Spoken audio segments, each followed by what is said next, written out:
Anda ingin rajin sholat malam, Anda ingin rajin bersedekah, Anda ingin rajin mengerjakan ibadah apa saja. Yang paling pertama Anda lakukan, ini saran kami, dan ini yang saya terapkan adalah mengetahui apa yang Allah janjikan. Fadilah kalau dalam bahasa agama kita sering disampaikan oleh para guru-guru kita, fadilah. Kita tahu dalam misalnya kita Riyadhus Shalihin Imam Nawawi rahimahullah semua disebutkan fadilah, fadilah salat duha, fadilah salat malam, fadilah salat qabliyah, fadilah sedekah, fadilah bakti sama orang tua, fadilah ini, fadilah itu. Ini semua adalah motivasi. Janji Allah Subhanahu wa taala dalam ibadah yang sedang kita kerjakan. Insya Allah dari situ akan ada pondasi yang kuat untuk Anda mau mengerjakannya. Begitu juga kalau Anda sedang mengerjakan sebuah kesalahan di mana Allah Azza wa Jalla melarang perbuatan tersebut, maka cara yang paling pertama untuk meninggalkan, baca ancaman Allah di situ. Baca ancaman Allah di situ. Apa ancaman Allah kalau Anda sedang berzina, Anda sedang berbohong, Anda sedang riba, Anda sedang melakukan dosa apapun. Itu akan menjadi pondasi yang sangat kuat untuk membuat Anda meninggalkan perbuatan-perbuatan tersebut. Berapa banyak perbuatan dosa yang kita kerjakan karena kita tiba-tiba membaca sebuah ayat, sebuah hadis yang menyinggung masalah hal tersebut. Atau mungkin perkataan para salafus saleh, perkataan para ulama, ya, kisah-kisah nyata yang akhirnya membuat kita tergugah dan kemudian kita meninggalkan. Begitu juga dengan berapa banyak ayat-ayat Al-Quran dan hadis-hadis Nabi SAW disampaikan dalam sebuah pengajian dan akhirnya ternyata membuat atau memotivasi kita mau mengerjakannya. Bahkan teman-teman sekalian tidak menjadi bukan lagi menjadi rahasia umum ya, bahwasanya sering kali kita mendengarkan sebuah hadis atau sebuah perintah dalam syariat. Itu setelah kita dengarkan yang ketiga, yang keempat, yang ke-10, bahkan mungkin yang ke-20, bahkan mungkin ada orang sudah dengar sekian tahun baru dia bisa terapkan. Jadi bukan hanya sekedar mendengarkan sekali atau dua kali. Kita kembali ke masalah kita.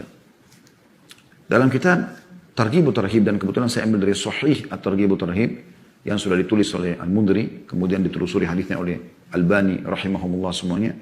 Hadis yang paling pertama beliau angkat adalah bagaimana menyadarkan setiap penuntut ilmu agar mereka mau ya selalu istiqamah, karena kalau dia melakukan itu sehingga dia bisa faham agama, berarti Allah inginkan kebaikan buat dia. Anda pun yang hadir di majelis ini, termasuk saya pun yang menyampaikan ini, berarti Allah sedang menginginkan kebaikan buat kita. Karena kita ingin jadi mau mendengarkan, mau duduk saja mau meluangkan waktu, itu adalah sebuah hal yang luar biasa. Perhatikan hadis demi hadis teman-teman sekalian.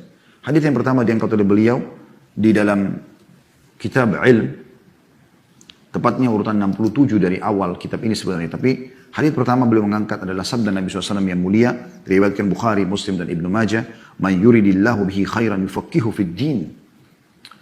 Renungi baik-baik, bukan hanya sekedar dengar. Anda mungkin sudah sering mendengarkan hadis ini. Kata Nabi SAW, siapa atau barang siapa yang dikehendaki Allah kebaikan padanya, niscaya Allah akan memahamkan agama padanya.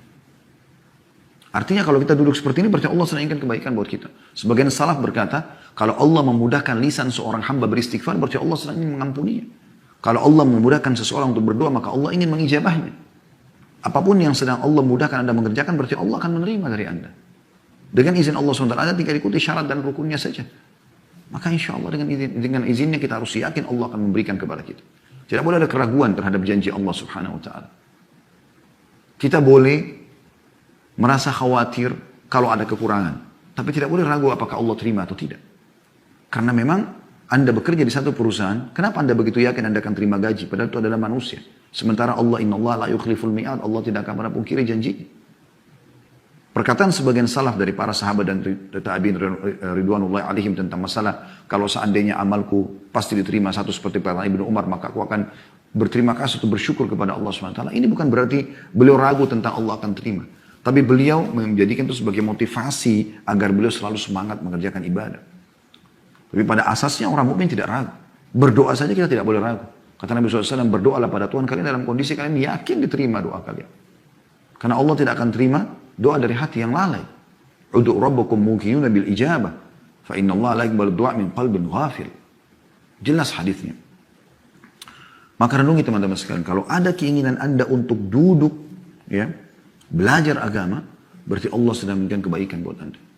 Hadis yang selanjutnya, beliau mengangkat sabda Nabi SAW dan hadis ini disahihkan juga oleh Syekh Albani, tepatnya riwayatnya Hasan li ghairihi ya, diriwayatkan oleh Tabarani dalam Mu'jam al-Kabir, bahwasanya Nabi SAW bersabda, ya ayuhan nas, innamal ilmu bitta'allum wal fiqhu bittafaqquh wa man yuridillahu bihi khairan yufaqihu fid din wa Dan beliau membaca firman Allah SWT, innama yakhshallaha min ibadihi ulama.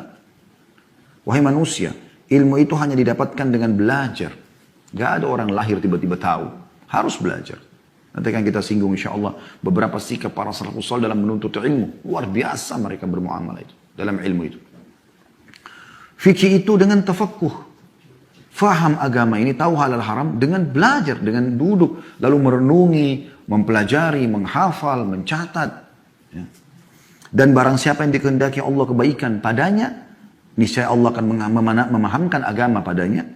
Lalu beliau membaca firman Allah SWT surah Fatir ayat 28, sesungguhnya yang takut kepada Allah di antara hamba-hambanya hanyalah ulama.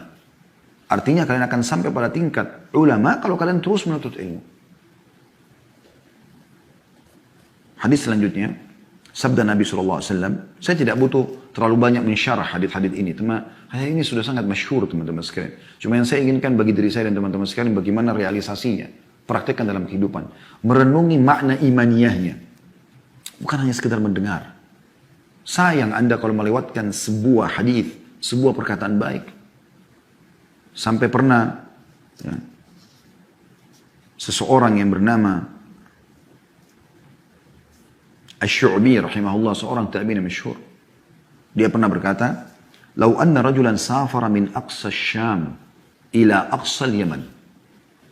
Kalau seandainya ada seseorang yang safar dari ujungnya negeri Syam, pada saat itu mereka anggap sudah sangat jauh karena belum ada transportasi kayak kita sekarang, pesawat, kereta api, mobil, belum ada semua itu. Orang dulu unta atau kuda atau keledai, nggak ada yang lain. Atau mereka jalan kaki. Jauh. Ujungnya Syam, itu berarti sudah perbatasan dengan Turki. Ya.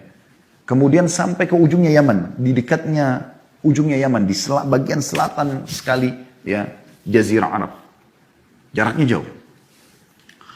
Beliau mengatakan, فَحَفِظَ كَلِمَةً تَنْفَعُهُ فِيمَا يَسْتَكْمِلُهُ مِنْ عُمْرِ. Kemudian dia hanya mendapatkan satu kalimat yang bisa sehafal, yang bermanfaat, menyempurnakan umurnya, memperbaiki sehingga dia dapat sesuatu yang bermanfaat. Dia mengatakan, ra'aitu anna safaru la yadhi'. Maka safarnya tidak akan sia-sia orang ini. Saking luar biasanya bagaimana mereka berpikir tentang harus mengisi dengan hal yang bermanfaat. Dalam hadis yang lain disebutkan dari Hudzaifah bin Yaman radhiyallahu anhu, dan ini hadis kedua sebenarnya dalam pasal yang dibahas oleh Al-Mundhiri rahimahullah. Yaitu sabda Nabi SAW, hadis Hasan diriwayatkan Tabarani dalam Mu'jamil Awsat dan juga Al-Bazzar menyebutkannya. Kata Nabi SAW, fadlul ilmi khairun min fadlil ibadah wa khairu dinakumul wara'. Keutamaan ilmu lebih baik daripada keutamaan ibadah. Dan sebaik-baik agama kalian adalah sikap wara'. Orang banyak berbangga dengan ibadah yang banyak, tapi ilmunya kosong. Apa gunanya teman-teman beribadah kalau tanpa ilmu? Mungkin Anda salah. Pernah ada orang subhanallah sholat di Masjid Jami' Basra. Pada saat itu Hasan Basri rahimahullah imamnya. Selepas sholat asar. Selesai mengimami sholat lagi berzikir, ada orang tiba-tiba di depannya Hasan Basri rahimahullah berdiri sholat. Tidak ada orang yang sholat sama sekali. Padahal dia ikut berjamaah tadi. Kemudian Hasan Basri baru mau tegur dia. Salam langsung berdiri lagi sholat. Hasan Basri tunggu supaya dia selesai salam diingatkan lagi. Berdiri lagi habis salam. Sampai 8 rakaat dia sholat. Itu pun dia masih mau sholat lagi. Maka Hasan Basri langsung megang tangannya pada saat dia sudah mau berdiri ke rakaat. Mau tambah lagi jadi 9 dan 10. Sudah 8 rakaat dia sholat. Maka Hasan Basri mengatakan, apa yang kau lakukan? Orang itu langsung spontan berkata apa? Karena suka beribadah tapi nggak punya ilmu. Apa yang dia bilang? Apakah Allah akan menghukum saya karena saya sholat? Kata Hasan Basri, Allah tidak hukum kau karena kau sholat. Tapi Allah hukum kau karena kau buat-buat sholat itu. Dari mana ini 8 rakaat habis asar? Sholat apa yang kamu kerjakan?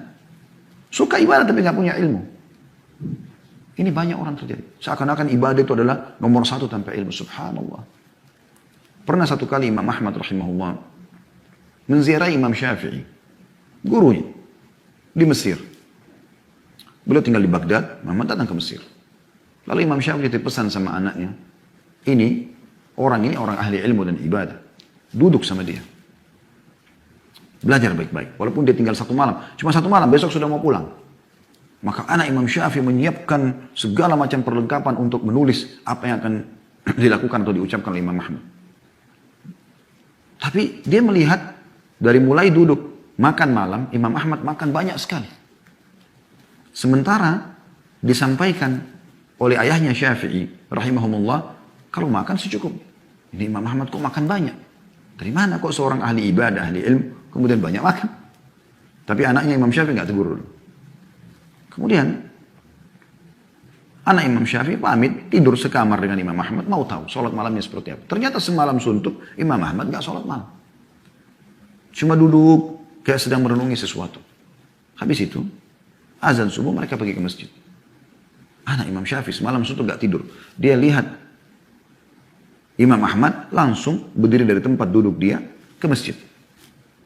Sholat subuh. Maka dia datang mengeluh kepada ayahnya sepulang dari sholat subuh. Wahai ayahku, Anda mengatakan orang ini ahli ilmu dan ibadah. Tapi semalam saya lihat dia makan banyak sekali. Kemudian yang kedua, dia nggak sholat malam. Artinya bagi para penuntut ilmu sholat malam ini bukan lagi sebuah hal untuk negosiasi saya mau kerjakan atau tidak. Penuntut ilmu yang ikhlas kepada Allah mustahil meninggalkan berdua dengan Tuhannya Allah Azza wa Jalla di waktu mustajab di sepertiga malam yang Allah turun ke langit bumi menanyakan siapa yang memohon ampun saya akan maafkan, siapa yang punya hajat saya akan penuhi, siapa yang minta tolong saya akan bantu. Tak ada lagi luput dari para penuntut ilmu yang ikhlas, mustahil dia meluputkan masalah ini. Pertemuan khusus dengan Tuhannya Allah Azza wa Jalla. Dia nggak sholat. Dan ayahku, dia waktu azan subuh ke masjid tidak wudhu, sholat langsung. Syafi'i rahimahullah panggil Imam Ahmad. Hai Ahmad, ini anakku ceritanya begini kemarin. Tapi dia punya ada hal-hal yang dia ganjil dari kamu. Coba kamu jawab. Kata Imam Ahmad, silahkan. Kata anaknya, Anda semalam makan banyak. Sementara yang saya dapatkan dari ayah saya, tidak ada anjuran untuk makan banyak. Maka Imam Ahmad mengatakan, saya mengetahui sumber pendapatan ayahmu halal. Maka saya memperbanyak mengkonsumsi yang halal. Bukan berarti berlebihan ya. Tapi Imam Ahmad makan dengan sangat lahap. Bukan juga berlebihan. Karena beliau menganggapnya adalah rezeki halal. Mungkin besoknya mungkin Imam Ahmad tidak makan lagi karena kenyang dan seterusnya. Tapi yang jelas ini sebuah penilaian tersendiri karena punya ilmu. Baik, sudah terjawab. Karena rezeki halal, beliau makan lebih sedikit dibandingkan yang biasanya. Terus kemudian yang kedua, Anda tidak sholat malam. Kata Imam Ahmad, semalaman saya sedang merenungi hadis Nabi SAW. Dan saya sedang mengeluarkan faedah-faedah dari hadis itu semalam suntuk. Dari sebuah hadis. Maka saya tersibukkan dengan ilmu, maka saya meninggalkan sholat malam. Sementara untuk ilmu adalah wajib dan sholat malam sunnah. Perhatikan bagaimana pemahamannya. Maka bukan berarti beliau buang-buang waktu umum. Tidak, lagi sedang merenungi sebuah hadis dan butuh konsentrasi yang fokus untuk mengeluarkan faedah-faedah dari hadis tersebut. Kalau saya tidak salah ya, ini mudah-mudahan tidak salah, tapi seingat saya hadis itu adalah tentang masalah Muawiyah radhiyallahu anhu. Yang kata Nabi SAW, ya, Allah tidak mengenyangkan perutnya, harus semacam hadis itu ya. Intinya Imam Ahmad menuntut ilmu dan meninggalkan sholat malam karena menganggap ilmu lebih penting.